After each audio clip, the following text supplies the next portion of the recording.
Hello, I'm Belle Hahn, and welcome to The Birth of Reason, a show and movement that lifts young artists and activists onto the same stage as established changemakers, our incredible humans. At the heart of today's episode is Judi Weisbart's sculpture, Illuminated World. This luminous globe rests on a pedestal of light and shadow, evoking the beauty, radiance, and power of Mother Earth. The piece invites us to contemplate our place in the world, to honor, respect, and love her, and to recognize the unseen currents that truly connect us all. Simply put, we are stewards of a radiant planet, and we are not alone in our responsibility. We'll hear from emerging voices, our featured youth artists, sharing how they express reverence for the earth, creativity, and presence in their work. Guiding us today is our incredible human, Deirdre Haid, poet, mystic, and teacher, who brings insight into living in alignment with the earth and the light within. Deirdre is founder of Radiance Healing and Meditation and creator of the Radiance Pure Energy program. Her work bridges the mystical with the material, helping the individuals access the light of their own consciousness and live more intentionally.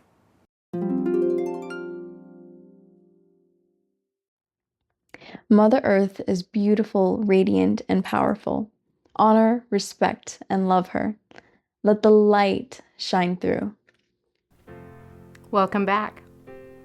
The Birth of Reason is here now. And today, for those who've watched before, where it got kind of heavy about war and disease and poverty and children and hunger and all those things, today is light. It's about the illuminated world. It's an easy description of the sculpture. Also, the sculpture was literally one of those round balls that we used to have in the 70s that lit corners and things and looked very ooh-woo. Anyway, it was one of those, and I made it into the earth by painting on the landmass, and I put a blue light inside, and it glowed. And it's about Mother Earth and how she glows and how she is the place that we live and the place that is beauty and strength and all that is good. And how do we get to that illuminated world? Well, I've been very fortunate. I started meditating at a very early age. I actually am going to tell you more than you need to know, I'm sure, but I became very ill in my 20s. I ended up being diagnosed with lupus. And for those of you who've had any kind of really intense illness, especially with young children that you are responsible for, it is horrific. And I couldn't get away from the pain, and I couldn't get away from the disease itself, but I could get away from the conversation in my head if I learned how to meditate. So I did so. And it's been my saving grace. In fact, during these times that I keep talking about of today, which is why we're doing this show, of so many of us being in a state of disbelief at how much crap can go on in one day, meditation has brought me through it. And many of my friends who are freaking out about the political situation, the environmental situation, or whatever situation, I always say, but didn't you learn to meditate in the 70s? And they go, yeah. And I said, well, isn't that the reason that you were supposed to 50 years later be the calm one, the elder, the one who actually knows how to be in this moment? Today on the show, we're actually going to have people talk to you about that. A dear friend of mine, who many of you know because she's a very famous international meditation teacher, and her name is Deirdre Haid. I'm going to have a little conversation with her. We need to find places in our minds and in our hearts to be able to be free from the distraction of what's going on in the world. Because I've said it before, and I'll say it again, we are human beings. We are not human doings. We are not human warriors. We're not human. We are beings. We have to be in the moment. By being in the moment, we can actually be creatives. So those of you, again, who are watching because of the art is a form of being, not doing. Even though you physically have to make art, you're actually doing the art for the being. Those of us who do art know that the process is the most important part, not the outcome. So our outcome, which is what people see, is the end result of our being in that actual environment of creativity, of knowing that you have been called to do something in the world that brings others joy or relevance or interest or whatever it is that you do, because I don't see art as being sculpture only or paintings or all of those arts that are put in museums. It's the weavers, it's the dancers, it's the singers, it's the videographers who are helping today make my art come true. That's an art form. And if you can be in that art form, you are illuminated. You are bringing light to the world. So today is a really short part of me, and hopefully others will speak more of this, but I'm really here to help you know that you are light, that you are illuminated, that you are a part of a world that is far more beautiful than we ever could imagine. But we, as the people who are conscious and who see it, need to believe it and need to work for it. I had a dear friend whose name was Barbara Marx Hubbard. Barbara Marx Hubbard had a vision in her 40s, a mother of 5, who actually saw something that motivated her for the rest of her life. She passed away about a year ago, but she started something called conscious evolution. Conscious evolution is realizing that we no longer have to physically evolve, but we do need to consciously evolve. We're going to live with AI. We're going to live with drones and weird stuff that we used to think was from a far distant future. It's here now. Be you. Be a human being. And if you are, you will be within the illuminated world that will help you to see where you fit and what you need to do at this moment in the history of humanity. Come back and talk again, and keep sending stuff to me. It really fills my heart when you tell me what you're getting out of this or what nonsense I'm speaking. I don't care. I'm not here for judgment. I'm here for conversation, and I'm always available for conversation. So keep talking to me and keep looking inside and see where you fit to be in the movement of change for the better of our planet, our people, our animals, and this beautiful, beautiful planet that we call Mother Earth. Thanks.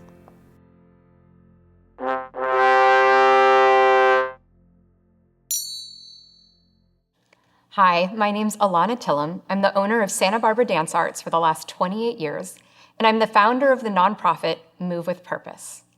I met Judi over 20 years ago, and we immediately connected on the idea that art truly changes lives. You know, I believe that dance lessons teach life lessons, and I've had the honor and privilege to work with thousands of children and help change thousands of lives. And the nonprofit especially makes sure that all facets of our community have access to the healing power of the arts. I met Laura Luevanos' family 15 years ago, and 3 of the 4 Luevanos girls have come through our program. Laura was a leader from when she was a young girl.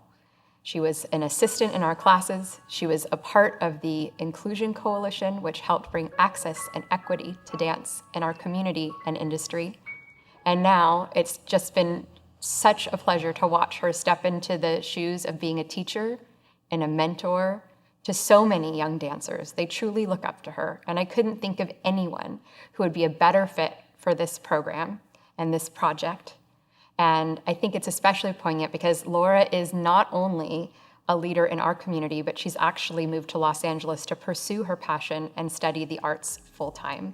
So I'm so excited to have her be a part of this project and help really embody the vision that art transforms lives.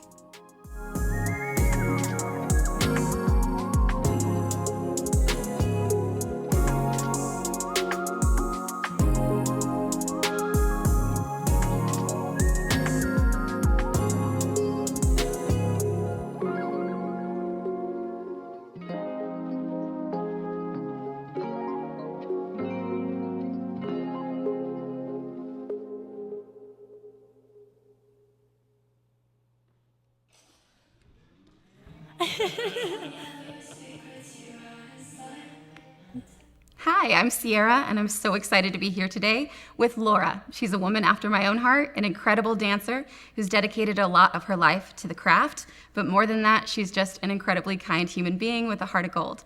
Laura, thank you so much for joining me today. Thank you so much, Sierra, for having me. So we both love dance, but no one comes into this world as a perfectly classically trained dancer. How did you get started?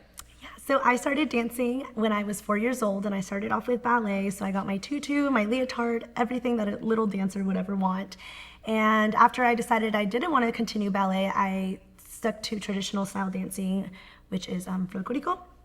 And I did folclorico for about 2 years. And when I turned 7 years old, my mom was like, "You have a choice here. What is going to be your hobby for summer?" And I said, "Okay, yes, let's have a hobby for you to do while school is not in session." So I chose dance, and we found the incredible Santa Barbara Dance Arts, and my journey from here started, and it just took off after that. I love that. So you've had several different touches with different styles. Absolutely. But you and I kind of both landed on a favorite kind of dance. We both love hip hop. We do, yes, we do. What about hip hop sticks out with you? I think for me, hip hop started on the streets. It started so raw, so just in the moment, bringing community together and bringing a group of people together that created a style that is now so relevant. And it's just, hip hop as a style is so fun. It's so dynamic. It's so interesting to just see how people can truly translate the music into their bodies. Yeah, it's very raw. Extremely. And of course, modern dance can be equally as raw. So, lady after my own heart, I also love. So we talked about it. Dance is fun. Hip hop is one of your faves. Yes. But beyond movement, what does dance give you? Dance gives me purpose. And I am so thankful to have had dance as an outlet when I went through a lot of mental health struggles in my early teens. I had dealt a lot with depression and anxiety. So having dance as an outlet where I didn't have to communicate my feelings, I didn't have to sit in front of a therapist and tell her everything that I felt if that was something that I didn't feel comfortable with. Yeah. Dance was my therapy. Yeah. And I highly encourage people to dance. Everyone's a dancer. Everyone's a dancer. If you can move any part of your body, that means that you are a dancer.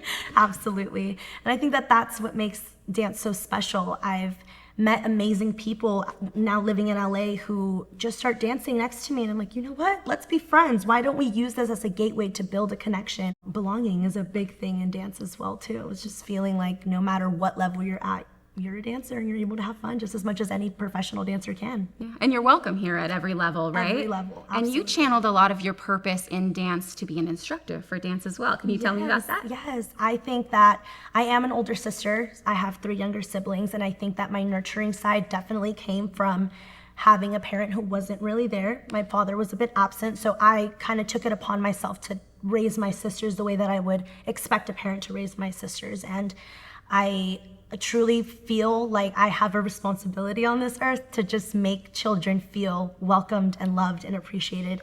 And I think becoming a teacher just really took that to a different level, and it kind of clicked for me. I want every student, no matter how outgoing they are, how shy they are, to just feel this is my moment, this is the way that I can just express myself, and maybe they find themselves a little bit more, even for those shy kids. And I wanted to touch on one of the points of the Birth of Reason movement is to build bridges where we have been separated, whether that be cross-culturally, through different ethnicities, or through propaganda telling one side that the other side is their enemy.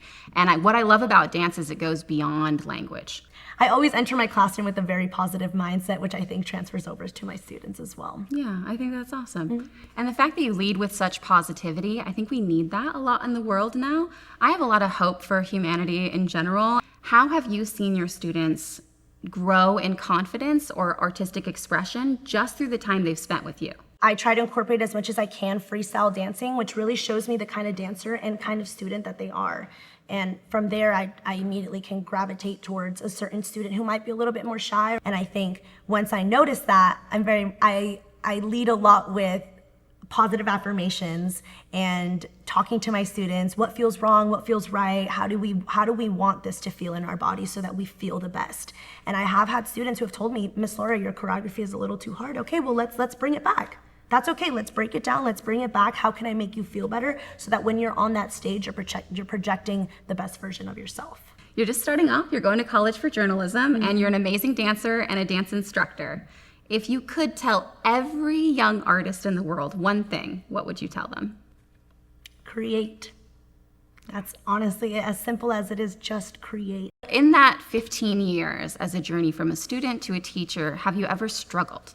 And with that struggle, how did you overcome it? Because you probably aren't alone in that. Yeah, struggling as in a dance aspect or just In general. in general. Yeah, well, going back to how I talked about my mental health, there was a point in my life where, ooh, that kind of hit a little nerve. Sorry, this is bringing back so many memories. Okay. I dealt a lot with suicide when I was in high school. And dancers felt like home. And the struggle that I felt and had to work through, I could put it all through dance. My teachers, they knew exactly what was going on. I had a conversation with the director here, with all of my teachers. I was missing class, not just at school, but at dance as well. And Alana, thankfully, always told me, she's like, you have a place here. You don't have to walk into a class and talk to anybody if you don't want to. All you have to do is just show up. Show up, be here, and dance, because that's what you love to do. And truly, I truly believe that if I didn't have dance and the support from my teachers and Alana and my parents, that I would not be on this earth anymore. Well, I'm so happy that you are. So happy that you are. And thank you for sharing that because, you're not alone. I think a lot of artists and a lot of dancers can fully relate to that. Yeah. No matter how big of a problem anybody is going through, it's always so it's a breath of relief to know that I have a place that I can fully release everything that was ever going on. And I'm very thankful that the journey to get to where I am now was a long, long journey, but I wouldn't change it for anything. Yeah, absolutely. And Alana was there for you, but you as a teacher, you're also there for your kids. And to me, that's what makes it even more special, is just knowing that I know for a fact coming to the studio meant everything to me. And I know for a fact that coming here meant that I was able to just be in my own world if I wanted to, or if I wanted to talk to others, I could. It was all my decision. And knowing that dance helped save my life just as much, I really, really focus on the mental health of my students. And I really focus on making sure that they feel that if there's any place in this world that they can feel safe and feel loved, it's here.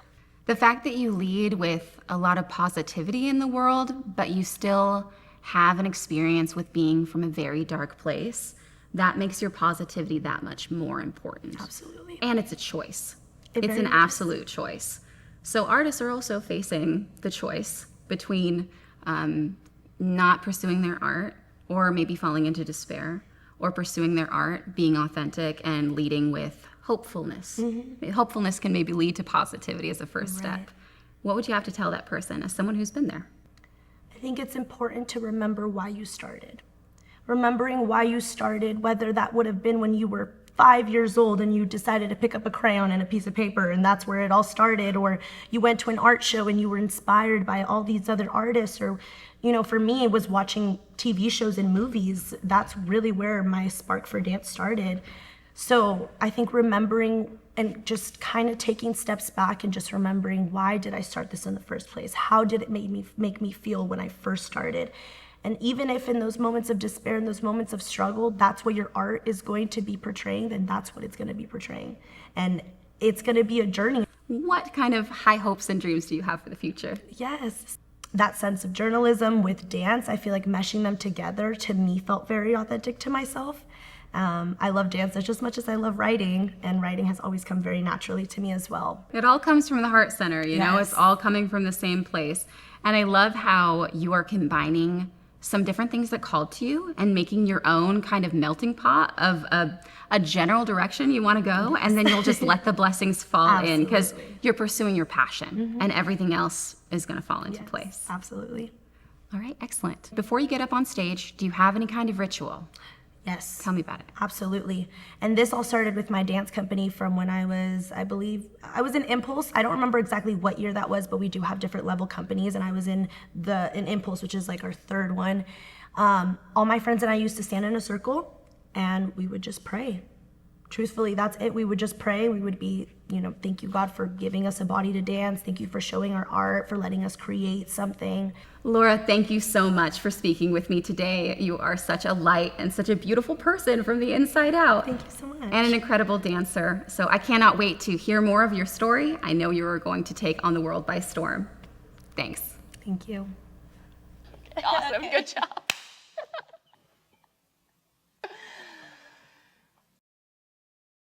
I think my inner light is the good part of me that loves and cares.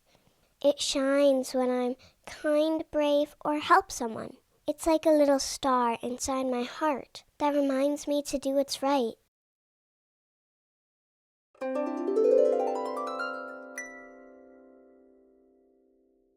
Listening to Deirdre and the way she brings light and inspiration to those around her reminds us of the potential each of us carries. Today, we explore how she channels wisdom from ancient traditions to inspire presence, connection, and reverence for the earth, guiding us towards illuminating our own lives and communities. Today, my guest is the beautiful and dear Deirdre Hayde. She is my spiritual gift. She is truly a wise woman.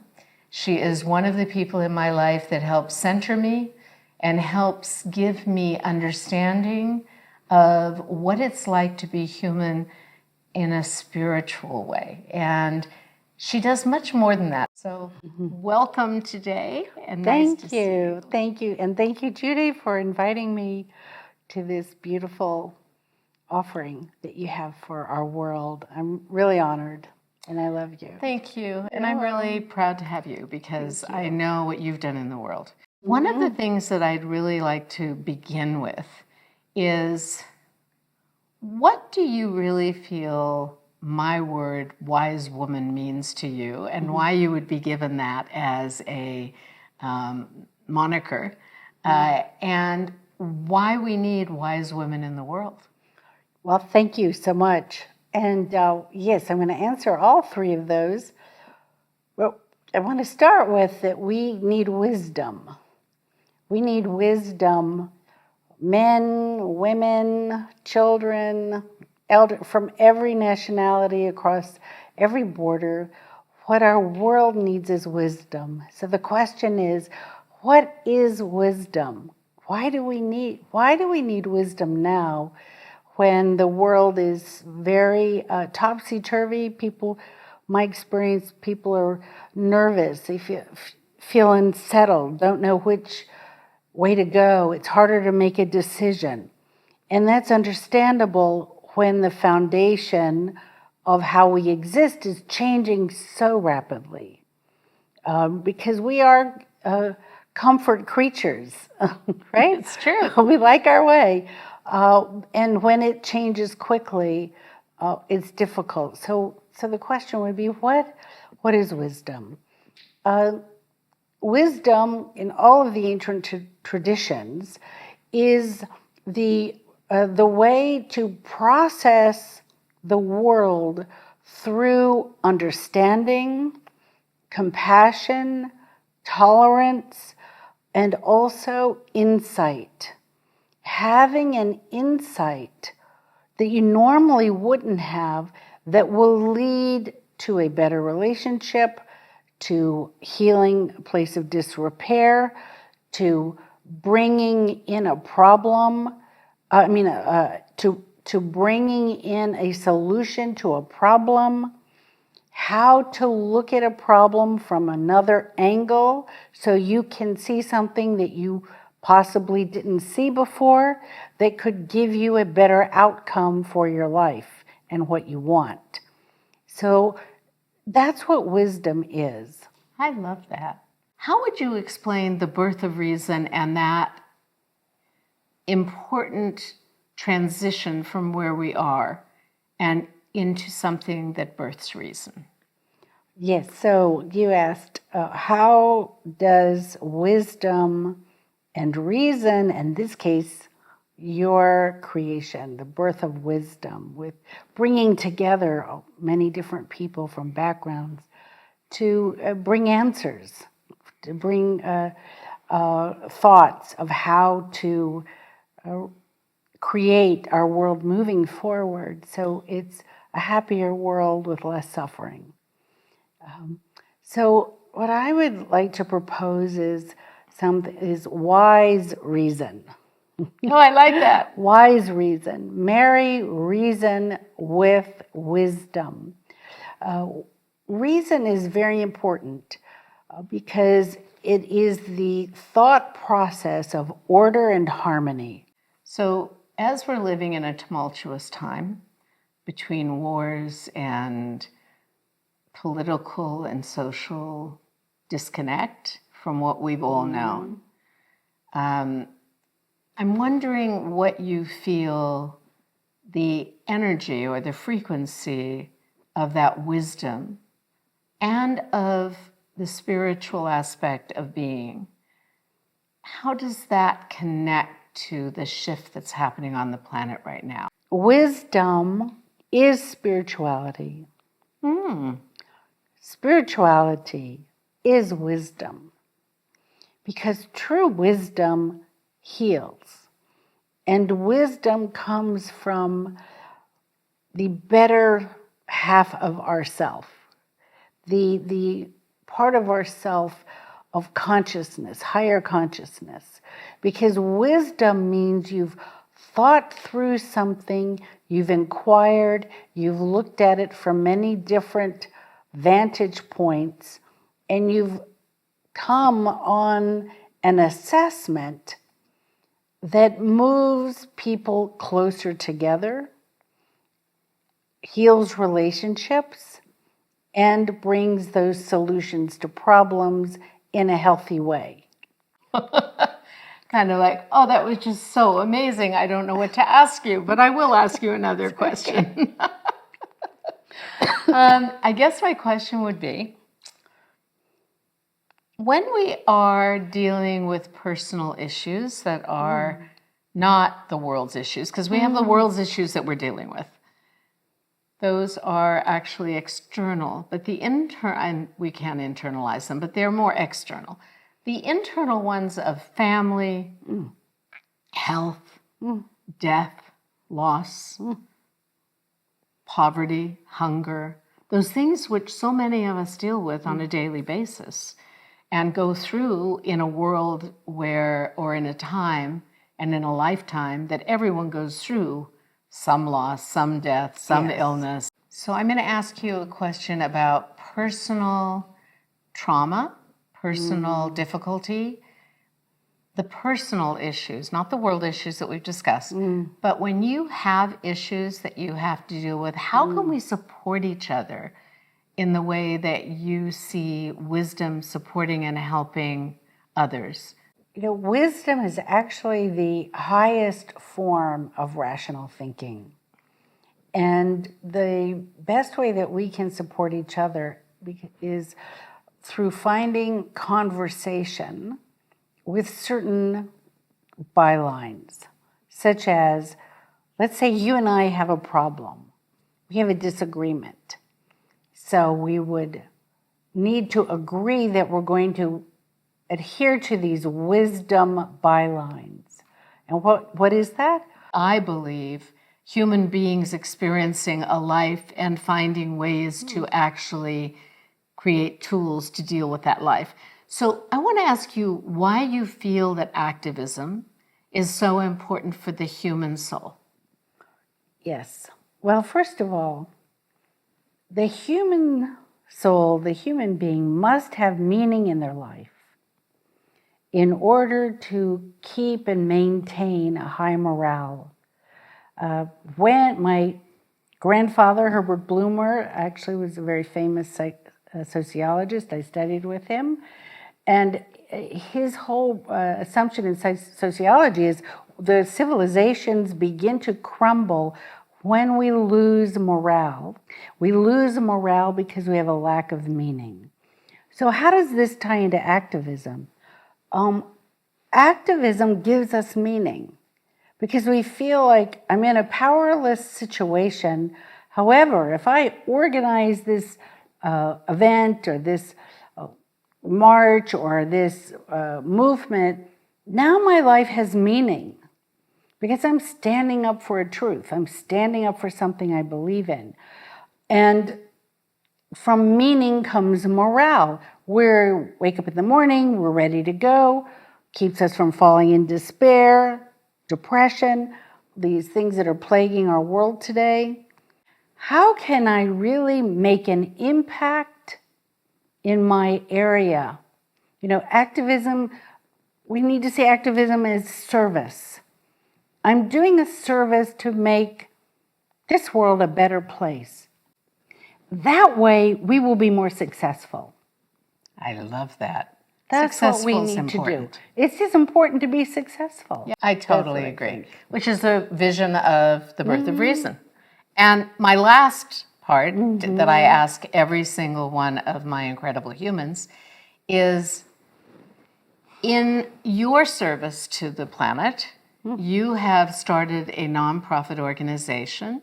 I want you to tell me a little about it and tell me how people can get involved. Well, thank you so much. Yes, so my nonprofit is the Foundation for Radiance, and I began it 20 years ago when I realized that many of the people who really needed my services did not have the money at all or the wherewithal to even know how to access a meditation or access wisdom teachings.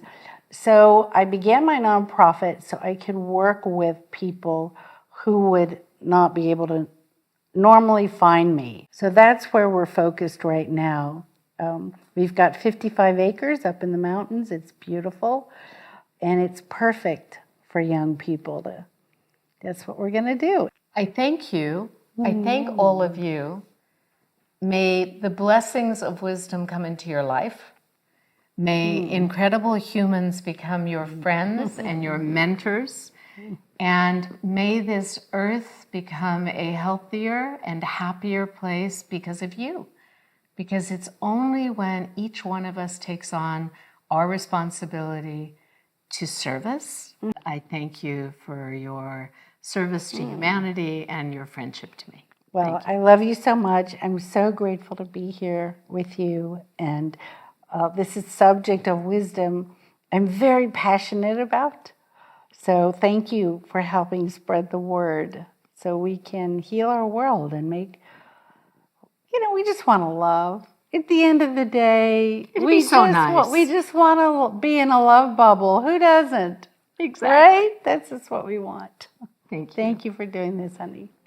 If you'd like to stay connected and support this work, please visit the Foundation for Radiance. Every contribution helps nurture creativity and share these stories with more people. Together, we can carry this work forward, spreading light and inspiration.